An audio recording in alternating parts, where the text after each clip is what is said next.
Now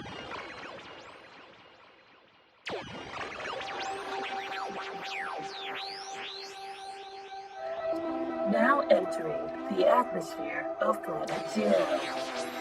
Scanning for signals. Incoming broadcast. Shift destination. CSS page journal.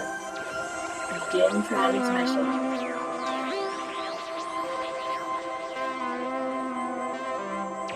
Hello. Hey, what's up, Denizens? Christian, hello. How you doing? Eric, you're here? Hey, how you doing, man? Whoa, what the Isn't heck? it crazy that we both sat down in the chairs? I was about to wait for you, but you're here already. I was actually just about to tell people that I was going to welcome them to the book club, and I was just going to say, hey. You were going to start without me? Well, I was just going to say that Eric's on his way, and he should be here any minute, but you were here already. Yes, I did come here on time. We should stop coming into the studio with blindfolds on. I think that'll avoid issues like this in the future. Oh, man. Welcome back, everyone, to the book club from Planet Zero. I'm Christian, and that's Eric, as always. Hi. Taking you on a little tour of comic books, a little space adventure. a little through jaunt comic books. through American and Japanese literature. Jaunt. That's a word I haven't heard in a while. Hey, man, I just read a lot of Doom Patrol this morning. And there's a lot of words in that There's one. a lot of words that I've never read before. Wait until you get to the Pale Police, who only speak in anagrams. The Pale Police? Yeah. Aren't all police pale? Ba-bum. What? Wow, Grant Morrisson really knows. If you got it, really, They know what's up. He's ahead of his time. Yep. Their time. I'm sorry, but we might use the wrong pronouns for Yeah. Grant Morrison, and we apologize. We're definitely we're just excited right now. We're stimming out right now. I'm stimming. I've been stimming all day. I've been stimming the moment I got here. I've been stimming. I've been strumming. I've been rubbing my tummy because I got an upset stomach. I ate a couple of worms earlier today. Did you? You know you're Yeah, supposed not to. the mind worms. I actually found out how to cure those worms, and you're not gonna like this. You're gonna have to drink Monster Energy drink. The stuff that you really don't like to drink. You're gonna have to drink it. Do I at least get to drink like? It's the battery acid that inside of it that dissolves them. They can't handle it. They simply can't do it. No, but today we're going to be talking about Doom Patrol by Grant Morrison. We've been talking about Doom Patrol on and off in episodes here and there, but we were focusing mainly on wrapping up our Annihilation and our... What was the book? Swamp Thing. Swamp Thing. Our Swamp Thing, right? We're done talking about Swamp Thing. No more Swamp Thing references. We might play the song at the end. What do you mean we're done? We're never going to be done talking about Swamp Thing. I thought we were like, No, that's the no. beauty We're not of Swamp We're not Thing. done. We're just taking a break from it. I'm trying to hold back on the Swamp Thing stuff for now. So when it does come in later, it feels great. It's like a nice callback. Yeah. So if we keep talking about Swamp Thing too much, it's kind of lose its flavor. You know, That's true. It's six That's potato like when flavor. you smoke too much weed and then like you need to smoke a lot of weed just to get high, and then you take like 2 weeks break and you smoke one bowl and you're like, whoa, You can't stand. Yeah, So let's stop talking about Swamp Thing. But no, we're talking about Swamp Thing. Okay. I love much as I love Swamp Thing. We're not going to say Swamp Thing anymore. I love Swamp starting Thing. now. Okay, there. No, I won't say it. You Doom almost got Patrol. me. We're talking about Doom Patrol. So, Eric, you've been reading Doom Patrol since their first appearance, right? Oh, yeah. We've talked a little bit about that. Then you read their second iteration of the team, and we talked less about that because I heard it was duty. It was pretty duty, but it still has its moment. Like, that team was not bad. It just didn't really fit the Doom Patrol, like, what they represent. You were going in. This is actually a really interesting thing to talk about then, because in comic books we talked about it where the way to get into them is you should just go find either like a team or a character that you really like, and you should just go to the store and find a book with them on it and read those books, right?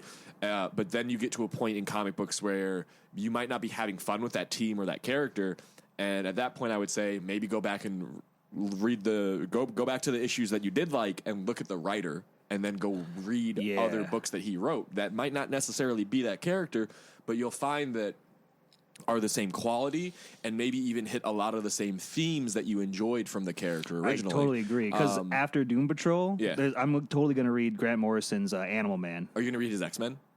Yeah, sure, dude. I will read all of Grant Morrison. I'm now like it's like when I first read Mr. Miracle by Tom King. I want to read a lot. You became a King stan. Yeah, but now I'm like that with Morrison. You became a subject of the King. Okay, no, maybe not come that. on, we I'm should not call her. Anybody who's a Tom King fan, how do you guys feel about calling ourselves the subjects of the King? I'm not that hard on Tom. He's I'm the not king that hard. of comics. No, as much as I love Tom King as a writer, I'm not that much of a mark for him. It was crazy as I talked to a lot of people who don't like Tom King's work. You do, yeah. As more I went to on the internet, and I found out that a lot of people don't like his work, and I see that. I can see that. Yeah, but I still like some of his work, like Mr. Miracle. Most of his work, I really like Mr. We obviously really like Mr. Miracle, and the Batman one. The Batman one was good. The Batman one is one of his most controversial runs, to the point. But the point is where editorial gets in the way of his storytelling. So I don't blame King for that.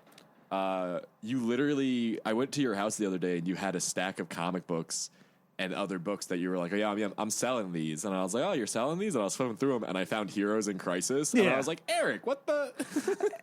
You're selling a Tom King original? Well, I'm just trying to clear up space, and I was looking through my books. I'm like, you know what, Heroes in Crisis, I could take or leave it. You know, honestly. And if I ever want to reread it, I got the app. You know, I have it. It's not like, oh yeah, you have it. I'll just come to your house. I won't sell any of my books ever, unless. No, I won't tell it.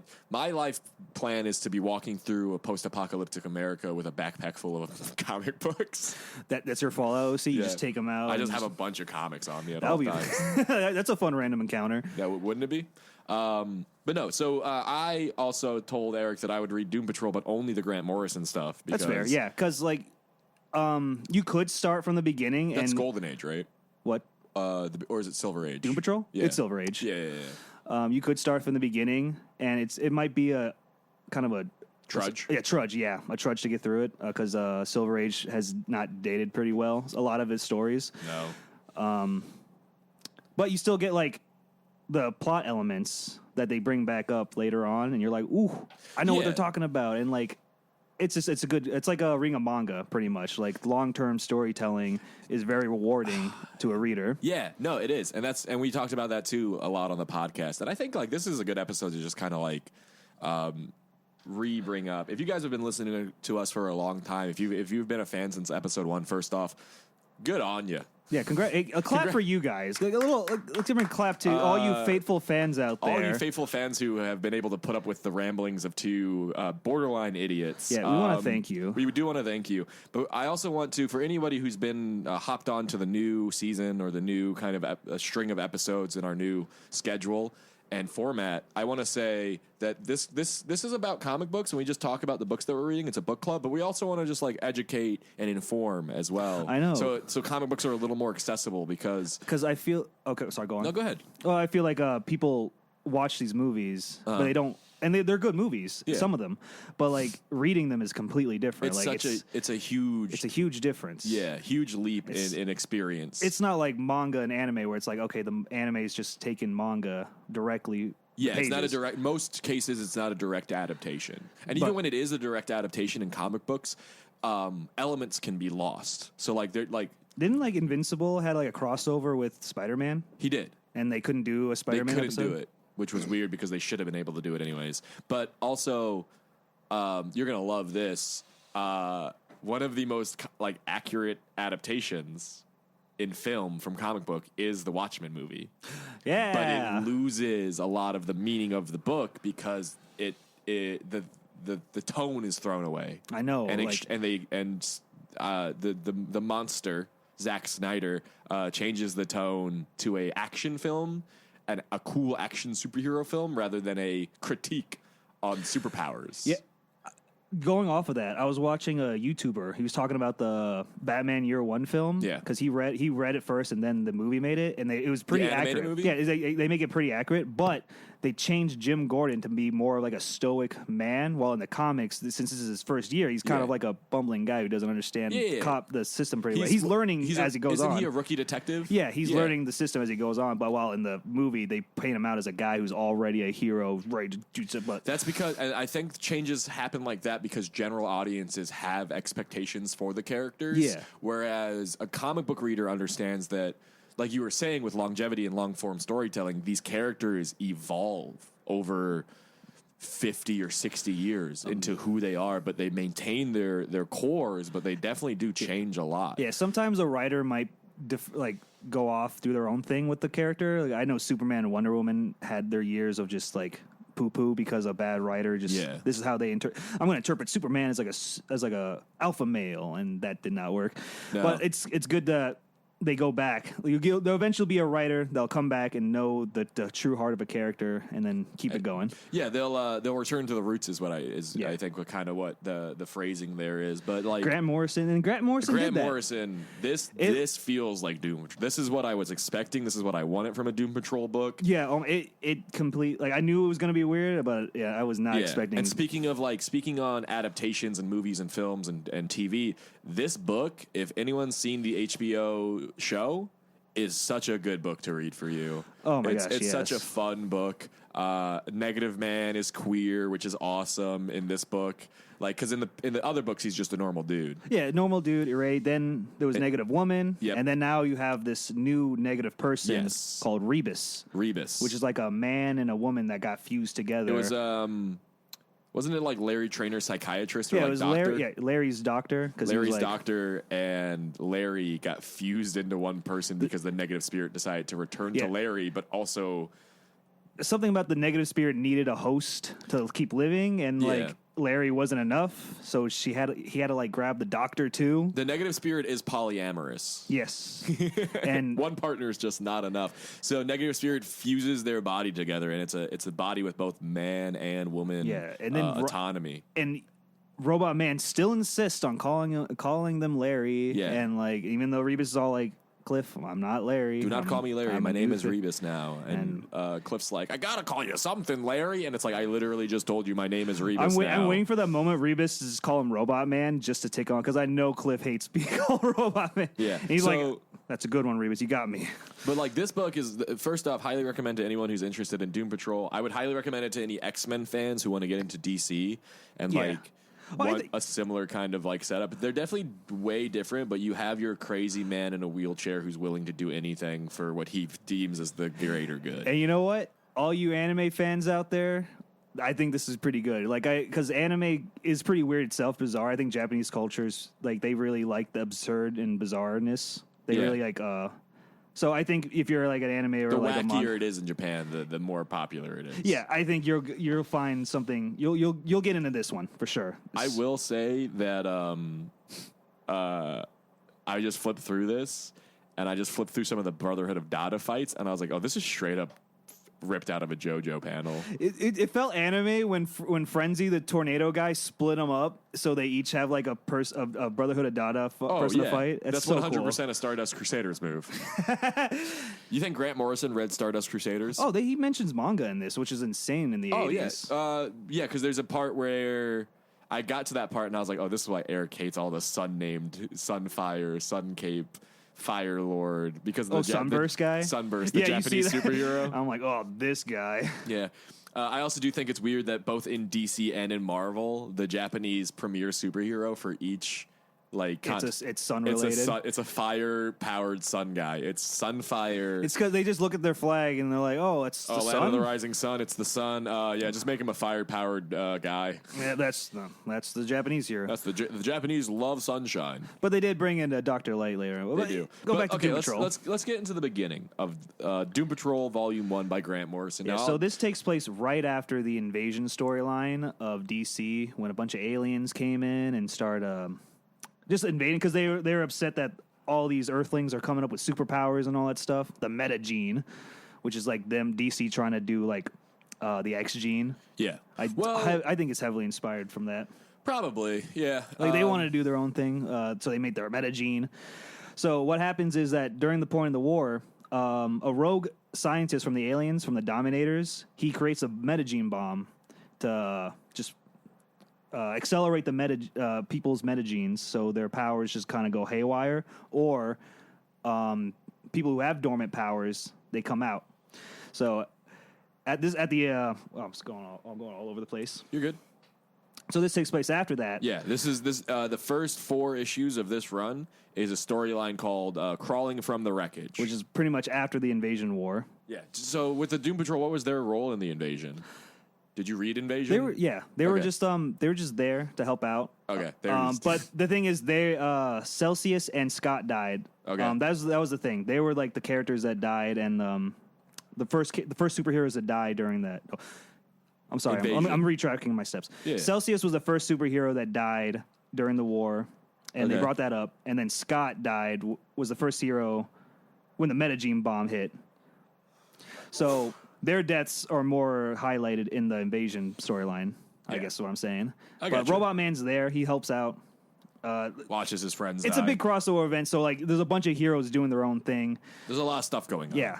And But Doom Patrol... And the Doom Patrol isn't the main group of No, characters? but they are there when the heroes are getting together to make war plans, and I see Robot Man there with the Chief. And then when the metagene bomb hit, the Chief was there to give like... some advice. Yeah, some scientific advice. Interesting. And Will Magnus was there. That's why Will Magnus was like talking to Robot Man in the beginning, because like when the metagene bomb hit and all these heroes are like in the hospital, it was him who was like one of the doctors there trying to like find a way to keep the metagene in check. And that's why he introduced him to Crazy Jane, which is a Grant Morrison creation. Crazy Jane is Grant Morrison? Yep. That's nice. So for those who don't know, Crazy Jane is a person with DID, Dissociative identity disorder, formerly known as multiple personality disorder. Yeah. So at the Actually, time, what's crazy is sorry to interrupt you, but what's crazy is that like Grant Morrison is ahead of his time, not only in just like writing and like storytelling, but also with like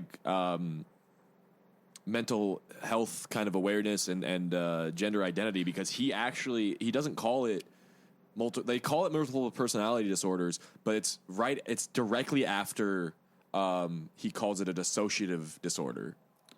He's like, she has a dissociative disorder. So and then she's like, basically that means she has multiple personalities. So like, he already knew that multiple personalities wasn't the proper term for it's what so it ahead was, of its time, right? Like dude. they are one hell of a writer. But the book starts out with Robot Man waking from a nightmare. Grant Morrison really brings in the trauma and the mental issues that go into being a superhero. Mm-hmm. And just, also bringing characters like Crazy Jane into the forefront. I remember this.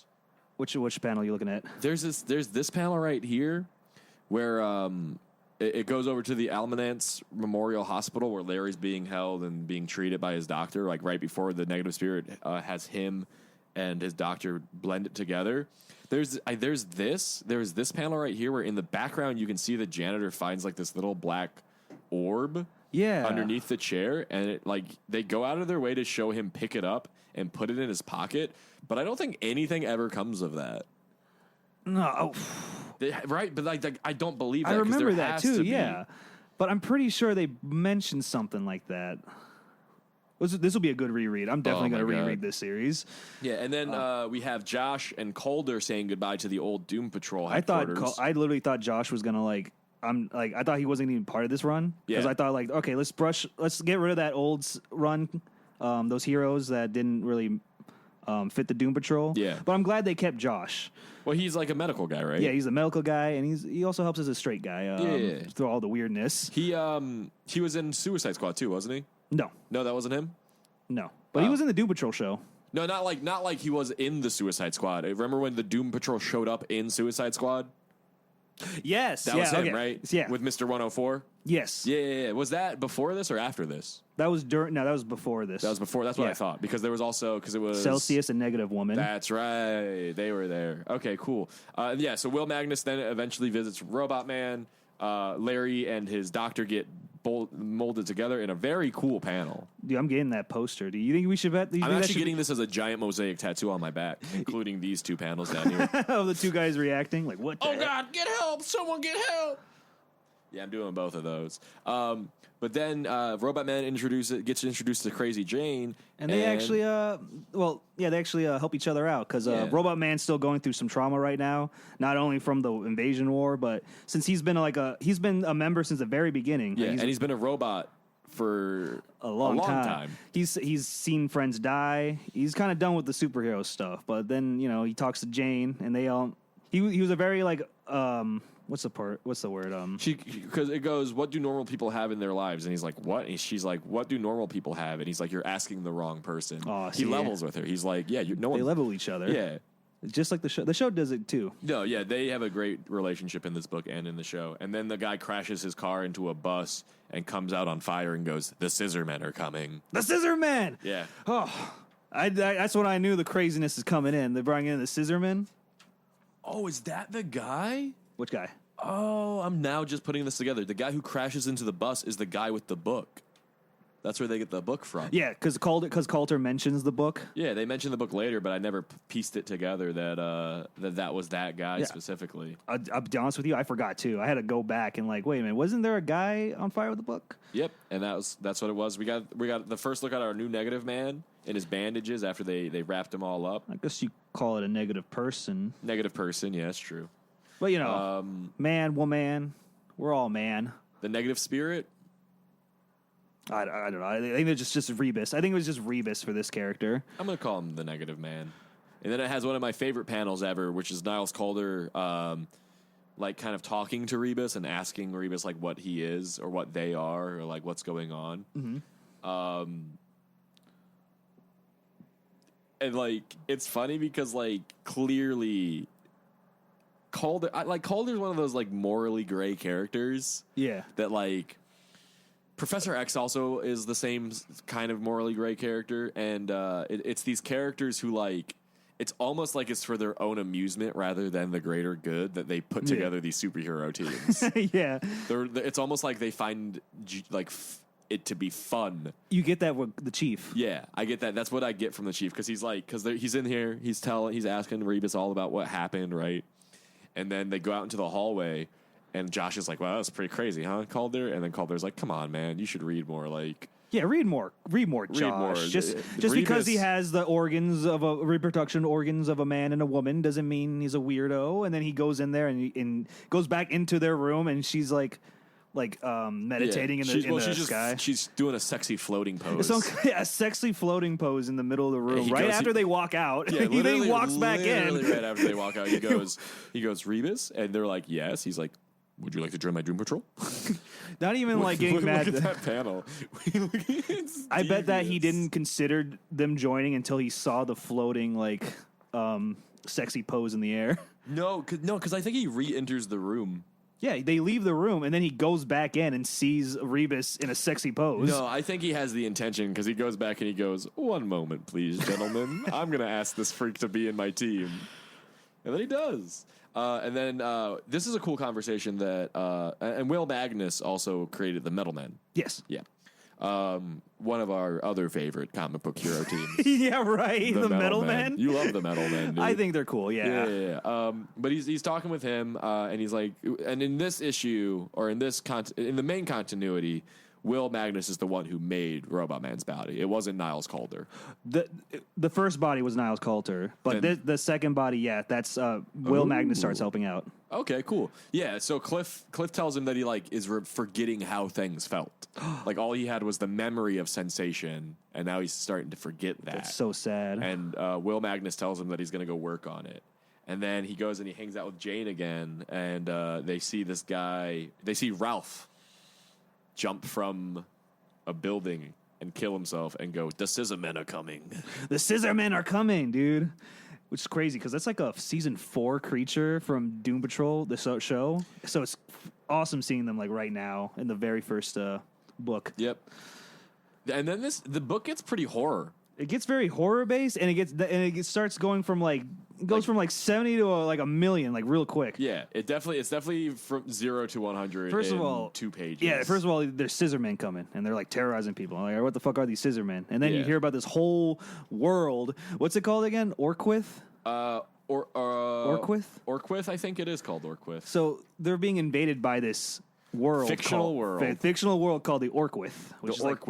Which is a city of bone. It's a city of not supposed to make sense. It's a city of non-existence. Yes. It's supposed to be a city of contradictions, right? I want to get this tattooed. Oh, the robot man jumping. Yeah, he's running through. He looked it. like a Super Mario character in that pose. But yeah, so Robot Man and Jane are the first ones to deal with the Scissormen, who I guess are like the infantry of Corkwith. Yeah. Orquith? Just creatures from Orquith or whatever this place is called. Yeah. And they're snipping people out of reality and putting them in Orquith, So that messed up. Orquith can overtake reality and then replace reality. That's what's so happening. messed up. Yeah, it's kind of a hard concept. They don't explain it verbatim. Like it's kind of weird the way it's drawn out. But Niles Calder deduces that Orquith is invading reality. Yeah, bear with us, audience. By the way, because when we say this is weird, we really meant it. It's so they capture a Scissorman. They capture a Scissorman, and Reba. Or Rebus, because they punch it. And mom who works 2 jobs. Sorry, I called Rebus Reba. We can call her Reba. No, it's Rebus. We can't do Reba. You know who Reba is? No. Reba McEntire? No. A single mom who Oh, works the creature 2 knows. jobs. The creature like popped his head out. She was a stand-up comedian who got like a sitcom show. Oh, Yeah. Roseanne. Yeah. No, she actually a Reba fake TikTok account followed me on TikTok, which was funny to me because it was like Reba followed you on TikTok, and I was like, no she didn't. Fucking way. Some AI bot. Ain't no way. Also, and then you message her, and it's like, yeah, it's me. Yeah, I want to put you on one of my stand-up. No, fuck that. But yeah, so eventually they deduce that they got to go and like invade Quoroth, and they also do this because Josh gets snipped out of reality. Yeah, they gotta save Josh. They got to save Josh. So this is what they find out about Orquith. Apparently, it was created by a bunch of philosophers who like wanted to just for shits and giggles create this fictional D&D world where nothing makes sense. Just for shits and giggles. Everything is not real. And all of a sudden, it started to become real. And it's funny. The chief is like interrogating this guy, like one of the writers who wrote this. Yeah, he's like, he literally shoots him in the leg and like, tell me about this book. He's like, this book wasn't supposed to be a thing. I don't know what's happening. They're attacking me too. I don't know this. It was supposed to be a thought experiment. It was a thought experiment that became real.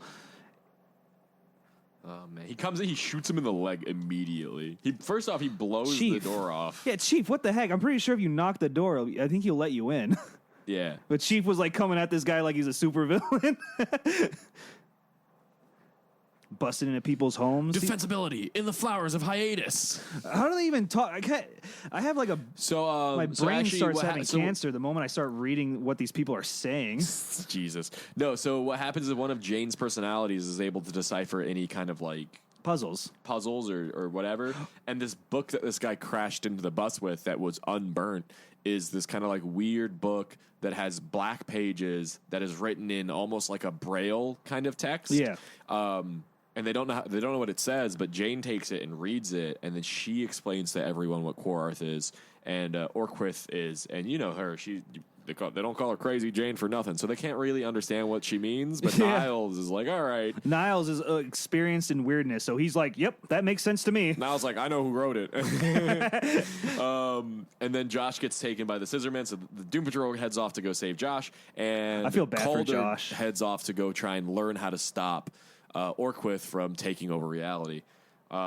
It's a fun little weird, fun little romp of confusing. Like that's what's cool about this is like it does that thing that some comic books do really well, where things are just happening and you as the reader don't really know what's going on, and slowly they tell you what's going on. They spell it out. Grant Morrison does it better than Grant Morrison does it really well, because sometimes comic book writers will just be like and like you'll like get a scene with the heroes, and then the next scene is, and now for the villain's plot, like spelled out before it's supposed to happen.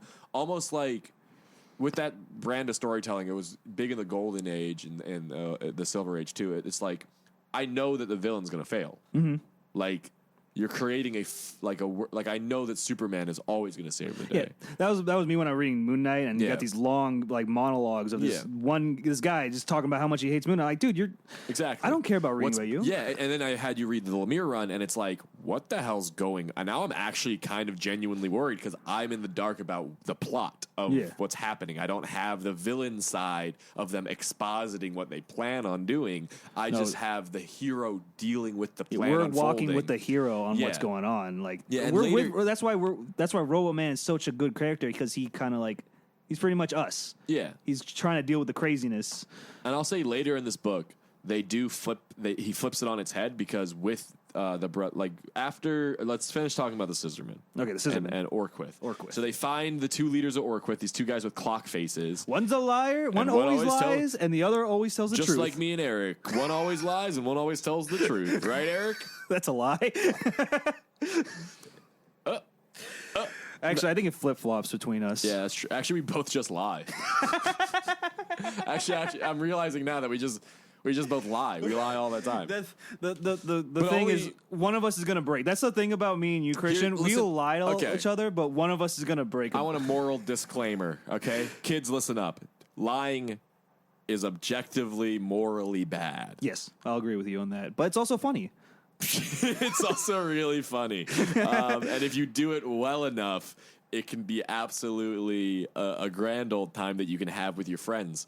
Like me and Eric just lie to each other until one of us breaks, and that either is you're fucking lying to me and Googles it, or the other one goes, no, dude, I'm just fucking with you. It's fun. Try it. Going back to Grant Morrison style writing, lie to your friends, lie to your family. I do feel like sometimes when a writer wants to do something crazy, he kind of they do it and they don't really explain it very well. And I think Grant Morrison really does a good job of like putting this weirdness in the realm and like making it make sense. You know what I'm saying? Yeah.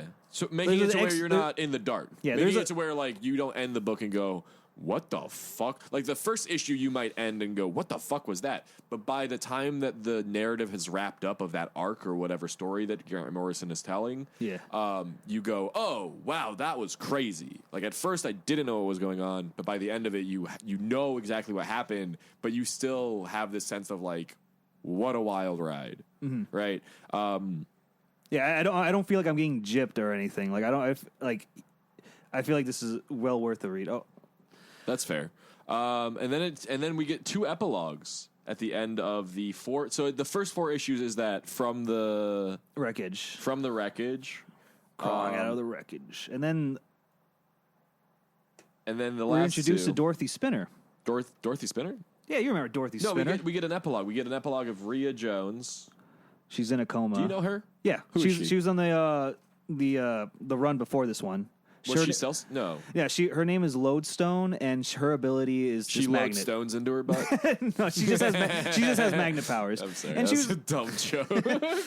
She kind of reminds me like a. That's Lodestone. She handles the catapult. She picks up them stones and puts them on the truck. She puts the stones on the catapult. We call her Lodestone. She reminded me like a Jubilee or like a Rouge kind of character. Okay. Like the young, spunky kind of girl that can hit hard, but is also kind of inexperienced. But during the invasion, when the metagene bomb hit, she kind of like went into a coma. Wait a minute. I'm looking at this epilogue part 2 in Paraguay. What's that? Who got out? Is Mr. Nobody got out? Is that what this is?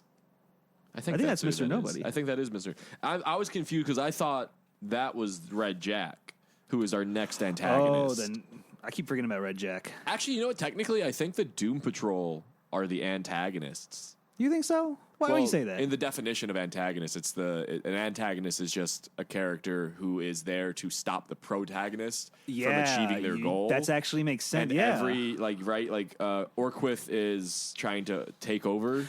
That's awesome, dude. Red Jack is trying to get married. That's a good point. These villains, you know what I mean? Doom Patrol just hangs out while these villains have plans. They're the ones that's fucking up the world, and the Doom Patrol is just coming in to stop that.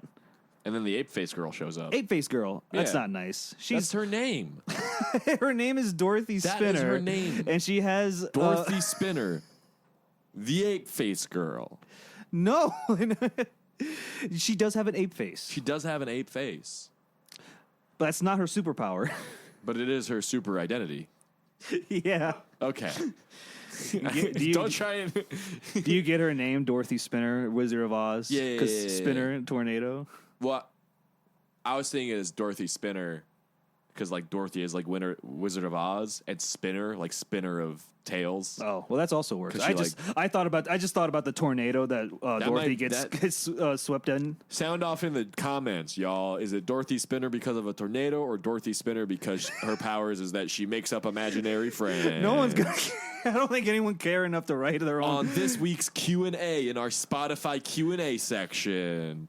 I'm just creating. But work so her abilities is that she can manifest her imaginary friends. yes. Well, her imagination can manifest. Yeah. And she is a child who has a lot of imaginary friends. She actually appeared before Grant Morrison. It's just like a little like. Oh, it's a whole other story. Okay. She was just like they were fighting a demon and they got teleported into her farmstead, and she's like, "Oh, those are the Doom Patrols. They're freaks just like me." And then she helps out, like demons started like hallucinating them, and she helps out somehow by throwing stones at the demon, and that kind of like made them like, "Oh no, this is a hallucination." And Robot Man's like, "Thanks, ape face girl," and she's like, "You're welcome, Robot Man." He's like, "Don't call me that." And she's like, "Exactly, that's how it feels when you call me ape face." But that girl. was just like a one-off thing, and then I guess Grant Morrison wanted to keep using her. Yeah, That's pretty cool. I think she's And they explained that she didn't have powers back then, so they explained the metagene. the Metabomb gave her The powers. Metabomb, the Metabomb. So her ape face is just She always had that. that's not her metagene. She just looks like that. Yeah, she's not a metahuman because of her face. She's a metahuman because of her powers. Do her parents look like? No, we're spending too much time on ape face girl, and I've also said ape face girl too many times on this podcast. Well, we gotta make the listeners understand what we're dealing with right now. Ape So face basically, Niles Calder and Josh are having a conversation, and then Niles Calder is like, "Hey, I got you a friend," and Josh is like, "I'm not a pet." And Well, Niles the Calder's like, "This is Dorothy." Yeah, Dorothy's just there as like a monitor person, you know. Yeah. Basically, this is a scene where Josh goes, "All right, I'll join your Doom Patrol," and then he goes, "Fine," and then Josh is like, "But I'm only joining as like to use my medical expertise. I'm not going out in the field. I'm just going to be here to help the team." And then Niles Calder, being a dick, is like, Fine. "Yeah, did you not hear me say fine? I don't care. How I have the cool guys, okay?" The I issues already have before my you were cool like guys. pressuring him like, "Hey man, are you gonna join my Doom Patrol? Are you Because- gonna join my that's Doom because Patrol?" Niles Calder is a freak who likes freaks. Yeah. He just he wants Josh a collection of freaks. For his superhero team, Josh is no longer freak enough to be on his team. Josh is now just a normal doctor guy with energy powers. Yeah, he can shoot energies from his hands. Yeah, Niles. As far as Niles is concerned, he's like, you could fucking go join some Justice League team or whatever. But Like you before then, he was literally like pressuring him, like, "Hey, Yeah. have you reconsidered my offer? Hey, Yeah. Josh, have you reconsidered my offer?" and then Josh was like, "All right." Niles saw the negative person and was like, "Whoa, it's got a dick and boobs." Wait a minute. Get out of here, Josh. You're right. Wait, hold on. A dick boob alien person? Hold on. Josh, you can go away. I can take the rebus. That's what our. That's actually. You know how like in people's social media profiles, it'll have the name of the profile, and then it'll be like he, him, or it'll have their pronouns, and then like their occupation and like what they are. So like for mine, it's like Christian Rice. I put my age, my he, they, and then comedian. He looks at Rebus's application. You go to Rebus's profile is they, them. Black and don't forget they're black and white because Larry is white. What and, did you say? It was boob. The boob alien chick girl. Yeah, Boob dick alien guy. Boob dick alien guy. I'll take that. That's what it says. It's they, them, boob dick alien guy. Hey, Negative Rebus. They, them, boob dick alien guy. I am Caucasian and I'm also African. Boob dick alien. That's mixed. Yeah, but he's not mixed. He's two people mixed. Wait, this is getting. I'm getting confused. Chief is all like, "Don't explain. Just join my team." Yep, whatever. I like it. You're floating in the middle of a room. You look like a mummy. And then Josh is like, "All right, Chief, All right, I'll Chief, join I'll your team, join." but He's these like, are "Yeah, my yeah, conditions." whatever. And then he's all like, "Yeah, whatever." Yeah, whatever. I don't care. I think it's like, here's Josh. Like, okay, I have conditions. Josh and all is that like, stuff. "Don't you want me in the field?" And like, Calder's like, "No, like monitor duty?" Magnus gave me my robot man back, and a crazy lady with a bunch of different personalities, and each personality has a different that's so cool. And he's like, okay. He's like, yeah, I got ape-faced girl to keep you company because I'm not gonna use you at all. Like, you're not on this team, really. No, don't say that. Josh is part of the team. I like Josh and Dorothy. I do too. They're the home team. They're the home team. The away team, meanwhile, is breaking up with their once fiance. Oh yeah. So going back to Rebus, because they took the Eleanor. So her they name took is Eleanor and just like fused together. Against anyone's wishes. So Rebus has to go to Eleanor's fiance and tries to explain to him like, "Hey, I'm not Eleanor, and I'm literally my own being, and I'm not going to be marrying you." And he goes, messed up. I do just kind of want to read this part because I think it's funny. It's funny. I think it's really sad. I think it's pretty. It's funny. It's funny at the end, but it's really tragic. We don't get Rebus going to the door and being like, "Hey, I'm your wife, but I'm not, and I'm also a guy." Did but it I'm start not. off like in the middle of their conversation? It starts off with him reacting to the news. He goes, "Really, Eleanor? I can't handle this. You come here covered in bandages, and you're half man, half woman, and you expect me to just. It's sick. This thing is so sick." And then Rebus is over at the Russian doll collection that I guess Eleanor had. Yeah, Eleanor's personality collected those. So now Rebus is like enamored by Rebus, in response to again, this is what the fiance just said to Rebus. Rebus goes, "I remember the dolls.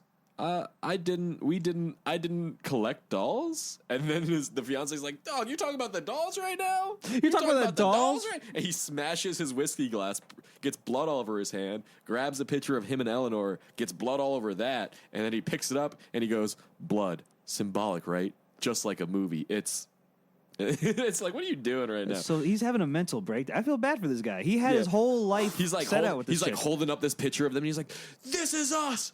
This is who we are. Don't you want to get this back?" And then Rebus turns around and goes, "The dolls are very beautiful, Dan. I'd like to take one with me. Rebus doesn't you don't care. mind." Yeah, no, Rebus is really just showing this so I get flat level of indifference. Yeah. I get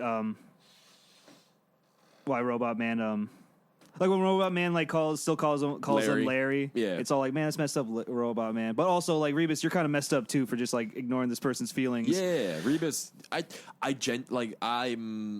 My estimation right now of what Rebus is it's primarily the negative spirit. Yeah. I think it's primarily the negative spirit operating. Yes. That's why the brain is so fragmented, and that's why the negative spirit did what it did.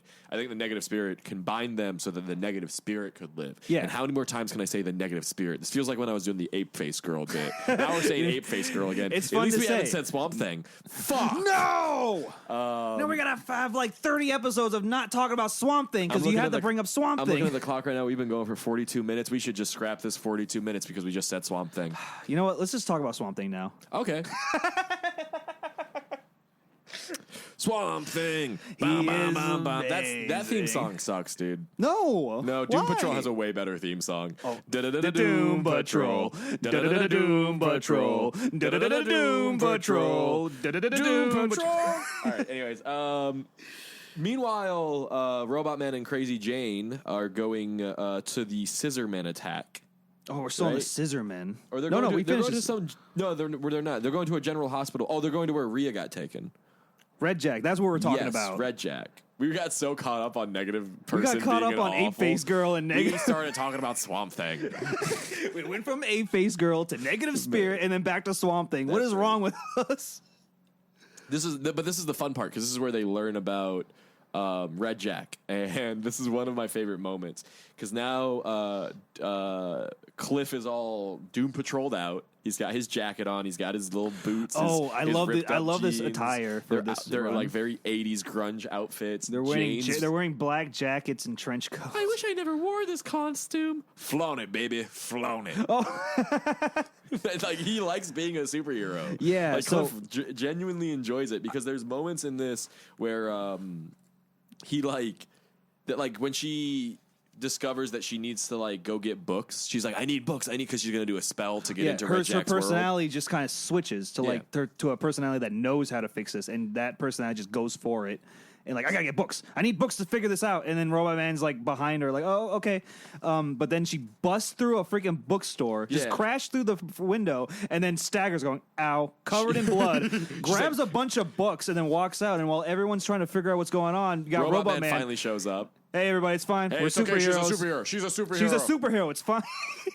I'm a superhero. She's a superhero. This is fine. Yeah, the people are freaking out from that, and then they see Robot Man coming in, and they're like, "We're superheroes. It's fine. Put it on our tab." He jumps back out. He tries to write down the address of the. Do they the jump mansion. out the window that they broke into? Yeah, That's he fucking jumps funny. back out the window and he goes, and remember, kids, don't walk through plain glass windows. Are you serious? I remember. Wait, can I see that? Yeah, Yeah, there's a door, guys. It's a store. They're freaks, Eric. They're freaks. This is the same kind of humor where like someone will break the wall to enter and then break another wall to exit. No, they'll just break through glass and then walk out that dangerous glass again. Dude, this is great. And then she does her little spell. She runs back into the hospital and he's chasing after her. He's like, Jane, damn it. And then like she gets in the elevator and he gets cut off and he just walks over to a phone booth, calls Niles and is like, hey, this shit's going on. And he's on the phone and this lady walks over and is like, excuse me, are you with that woman who? And he's like, don't worry about it. She's a superhero. I love it. Just say I'm a superhero. And like in this world of DC, that's fine. It works because everyone knows that superheroes are a thing. If we lived in the DC universe in the 80s, I'd be a supervillain team with you where we just showed up to a bank and started robbing it. And when anyone was like, whoa, what are you doing? We'd be like, don't worry, we're superheroes. Like I would do crime. And then if I got caught, I'd be like, no worries, I'm a superhero. She essentially just robbed a bookstore. Yeah. Well, it's fine. They have a tab. I'm pretty sure the chief is rich. Yeah. And so it's fine. I'm sure they'll pay for it later. But so she casts this spell where she can. He calls Niles Calder. Niles Calder sends over the negative person, right? Can we take let's take a pause real quick because I want to talk about their outfits because this is when they do get their outfits. I think it's the best. That's good. Best costumes because you got Robot Man with the leather jacket, and then you got with a black leather jacket. Then you got Jane with her black trench coat. Yeah, and then you got Rebus has a trench coat too, but it's not. But it changes color. It changes color from panel to panel, and sometimes in a panel where it doesn't change color, where it's supposed to be one color, it looks like it's transitioning. Yeah, it's a gradient of like. I also like the under attire that Rebus has. It's green. It's a green jumpsuit. It's a green jumpsuit, but it's got a collar, so he can put a tie on it, and it's got a belt, and it's also it might even be just like pants. I love this design. The boots are cool. It's a very cool looking team. Like if you want to know, Rebus is a very LGBT coded character from a time where like you're not supposed to write things like that. Yeah, that Grant Morrison and Chris Claremont were two very big. In the LGBT pioneers of putting gay people in comic books, and they went up against the comic codes at the time and found ways to still have queer coded characters in the media. I guess Rebus is like Rebus is one of them. Mystique and Destiny. Yeah, Claremont is in the X-Men, right? Yeah, cool. Yeah. Claremont starts the I would call the X-Men as everyone knows them. Like when you say X-Men, you probably think Wolverine. But he wasn't in the original. He wasn't in the original until literally, I think, 10 or 11 years. Really? Yeah, 10 or 11. It was the main the first X-Men run ended in 1970, and then X-Men Giant Size was released in 75. So it was 5 years after the first team was done.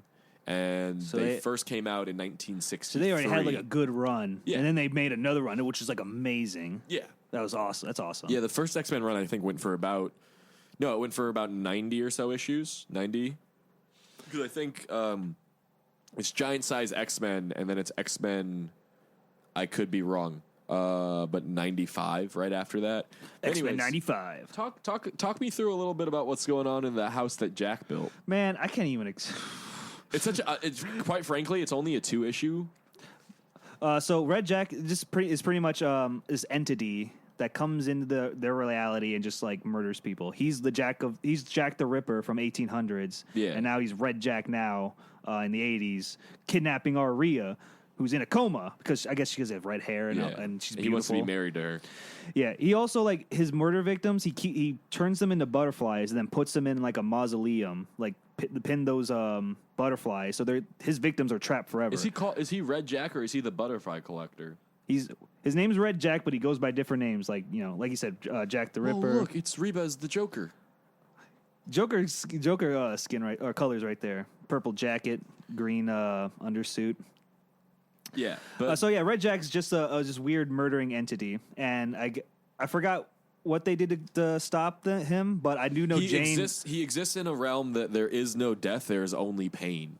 Right? Yeah, his murder victims aren't dead; they're butterflies, and he's pinning them against a wall to keep them still. And while Robot Man like tries to fight off Red Jack, and I guess Red Jack's like taunting him while Robot Man keeps getting up and trying to fight him. Yeah. Meanwhile, Jane's at that mausoleum with the butterflies and setting them free. Yeah, she sets them free to like get him. But I forgot. Also, Rhea comes out of her coma and stabs him, and I guess that's what kills him. No, he feels the pain. Oh, he feels the pain. Yeah, he's given empathy. Oh my god, this reminds me of that Family Guy joke where like the guys are in prison and the guy wants to stab Joe because he's a cop. He's like, I'm gonna stab you. But at the end of the episode, they walk out of jail right when the guy's about to kill him. And it's like, oh fuck. Well, if I can't know one to stab, he stabs himself. He goes, ow, that hurt. I gotta really stop doing that to people. Yeah. No, literally. He's like, that's what I've been doing to people? Is that what I've been doing to people? I should really be in here. But yeah, Red Jack. He's good. He's a nihilist. I'm glad they pretty kill. neat. Because that's what he's doing. He's like torturing. He's like, and he thinks that giving them pain is something that they should be glad to be receiving. Oh, what a loser! Because he dies, right? All the butterflies start to leave him. Yeah, I'm glad they did that. Right, and he goes, no, don't leave me. You'll die with me. You'll die with me. You'll live forever. This isn't happening. It can't. No pain anywhere. Light falls. Music falters. I need pain. Oh, the dark comes on in waves. I thought I was part of a grand story, the story that would at last give meaning to the senseless trajectory, the loop and spinning of being. Instead, I have learned the horrible truth of existence. Some stories have no meaning. Oh, bugger. And then he just disappears from reality. Amazing. He literally fades away. That was pretty good. That was a pretty good. Thank you. He's a they go up against. What's interesting about this is they go up against concepts rather than actual supervillains. No real physical. I mean, he tries to physically fight them, but in the end, these are just like concepts that are beyond their understanding. Exactly. It's hard. It's like because I was trying to explain to you like. Because comic books are weird in general. Yeah. But, like, Doom Patrol is like a weird comic book. It's a whole nother level of weird. And trying to explain that to you was kind of hard. But reading it, you understand it. It's like, concepts. I think this is a good start for our new Doom Patrol deep dives. Doom Patrol, yeah. I love Doom Patrol. We still got 2 more books. You didn't even finish this one yet. We didn't even finish talking about everything that happened in this book today. We didn't get to the Brotherhood of Dada. We haven't even gotten to the Brotherhood of Dada, and we've talked a lot about them previously in this episode, and I think it would be a disservice not to talk about them right now. They do deserve a whole episode. Do you want to do a whole episode of them next week, though? Yeah, we can take a little stop on Doom Patrol right here. Okay. Because I would love to talk about the Brotherhood of Dada. I'll even go back and read. I will even go back and reread that section because I love them so much. Cool. So next week. So yeah, honestly, that doesn't even put us halfway through this book. That's the first 2 arcs of this book. It's a lot to go over. It is a lot to go over. I love Doom Patrol, man. You know what? I love it too. And like. This just affirms that I love DC during the 80s. That was like you got Swamp Thing, Justice League International, Crisis on Infinite Earths that led on to like Superman and Wonder Woman having good runs. Batman Nightfall, that's when Batman started getting really gritty and dark. It was happening in the 70s, but then 80s happened with Bane breaking his back. I was going to say that like maybe I should go read some 80s Marvel comics. Yeah. Dude, what were they? I'm curious on what they were doing in the 80s because like is that it? Because I was like, that immediately was my follow up thought was like, oh, I should go read some good 80s comics. And I was like, where to start? Like, And then I was like, well, you're already reading 1976 X-Men. Like, you're only 4 years away from getting to the 80s. Just read X-Men until... Get into it, yeah. Just read X-Men until it's the 80s. And then if there's any crossover events, just look into them. When you texted me that, like, hey, I'm starting reading old school X-Men, I actually did get excited because, like, dude, that's cool. I got excited. I got excited because the album on my phone titled Unnecessary Close-Ups of Scott Summers is going to get so many more pictures in it. I love Cyclops, man. And I'm glad you can read more X-Men. You can tell me how much wrong I am for supporting Cyclops. Here's the thing. I don't know if you're wrong anymore. I love Cyclops is the guy. I like Cyclops. Yes, enough we did not it. to hate him. Okay, that's good enough. Okay. And I'll admit that a lot of the reasons I didn't like Cyclops is because I grew up reading comic books, and around the time I grew up reading comic books, and this makes me very young for our older listeners, but was A versus X, and there was a bad characterization of Scott Summers. Really? They make him a war criminal. Oh, yeah, it's not great. But that was your first Cyclops. So was that? My first Cyclops was the 2002 movie. Oh, okay. Yeah. I didn't watch. I keep forgetting X-Men movies was a big thing. I never watched them. Yeah. But we can talk a little bit about X-Men real quick, and then we'll probably call it an episode. We talk a little bit about Dungeons and Dragons, Delicious and Dungeon too. I've started reading Delicious and Dungeons. Yay! But the thing about it is that I've only really, like, if anyone's watching the anime on Netflix, you're caught up to where I'm at right at the time of this recording, because the episode that just came out was finished up Volume 5. Yeah. Did you watch it? That's the one. The new episode? That's the episode with the plants, right? The dryads. Yeah, dryads and the cockatrice. essentially trying to teach Chilchuck where children come from. It's like, dude Chilchuck's literally like middle-aged. Yeah. He's actually not even, he's near the end of his life. Yeah, well, he's middle-aged. He's over the hump. That's so funny. I love Chilchuck. That's like one of the things I love about Delicious and Dungeon, which we is that you don't know the characters. You get drip feed information about these characters as you go on their journey. They don't just a big old explanation on like who they are, where they come from. Just like every now and then they're on downtime, they're eating, and then all of a sudden Chilchuck's like, "Oh, by the way, I'm like 45." Oh yeah, I don't know if I mentioned this to you guys, but I'm basically almost 50. Because you guys keep telling me, you guys keep treating me like a child. I'm actually a grown ass man. But and then Senshi doesn't hear that at all. It's just like, I gotta feed the youngins. There was a point where they're in a dungeon, they're in a maze, right? Yeah. They have I think their you guys low on talked about supplies. it with when we had Clay on not so long ago. About feeding the youngins. Yeah, feeding the youngins. I know Clay popped for that hard. There's a part where they're in a maze, they're low on supplies, they don't know how to get out. The rest of the party is like they don't know what to do. And Senshi in the back is just like, I don't know how old Leos is because I'm not good with humans, but Chilchuck and the elf, they're young. I need to feed them. He's ashamed that he's the eldest of the group. It brings him shame that he can't feed the youngins. It's his job to take care of them. That's such a good character, man. I love him.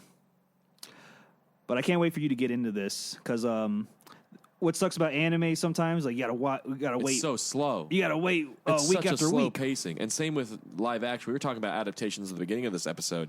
Read comic books. You get so much. Like at the end of a movie, you're always like, I can't wait for the next one. And at the end of the TV show, it's like, when's the next season come out? Or like, I wish they would make another season of this. With comic books, there's always another season. Yeah. Which means that the season that you really enjoy lasts longer because there's more time for them to go in depth into the story.